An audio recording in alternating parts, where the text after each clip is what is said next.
Maximum next year మొత్తం part 2 కోసం ఎదురు చూస్తూ ఉండాలి. ఎందుకంటే 'కల్కి' పార్ట్ 2 ప్రభాస్ అన్న 'కల్కి' మూవీ ఎంత పెద్ద హిట్ అయిందో మనందరికీ తెలుసు. ఇప్పుడు దానికి పార్ట్ 2 కూడా ఉంది. అలాగే 'సలార్' పార్ట్ 2, 'సలార్ 1' కూడా ప్రభాస్ అన్న కంబ్యాక్ అవటానికి అదే చాలా మెయిన్. దానికి కూడా పార్ట్ 2 ఉంది. అలాగే 'పుష్ప 1' ఎంత పెద్ద హిట్ అయిందో మనందరికీ తెలుసు. దానికి నేషనల్ అవార్డు కూడా వచ్చింది అల్లు అర్జున్ గారికి. అయితే ఆ మూవీ పార్ట్ 2 కూడా ఉంది. కమల్ హాసన్ గారి 'విక్రమ్' మూవీ, ఆ మూవీతోనే కమల్ హాసన్ గారు చాలా రోజుల తర్వాత కంబ్యాక్ ఇచ్చారు. అయితే ఆ మూవీకి కూడా పార్ట్ 2 ఉంది. ఆ మూవీ కోసం కూడా చాలామంది ఫ్యాన్స్ వెయిట్ చేస్తూ ఉన్నారు. అలాగే 'ఖైదీ' మూవీ, కార్తీ గారిది 'ఖైదీ' మూవీ చాలా పెద్ద హిట్ అయింది. అదంతా వన్ నైట్లో షూట్ చేశారు అన్నారు.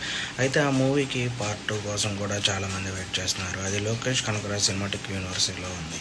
అయితే next Ranbir Kapoor 'animal' movie, ఆ మూవీ తెలుగులో, తమిళ్లో, అలాగే హిందీలో చాలా పెద్ద హిట్ అయింది. ఆ మూవీ కూడా సీక్వెల్ ఉంది.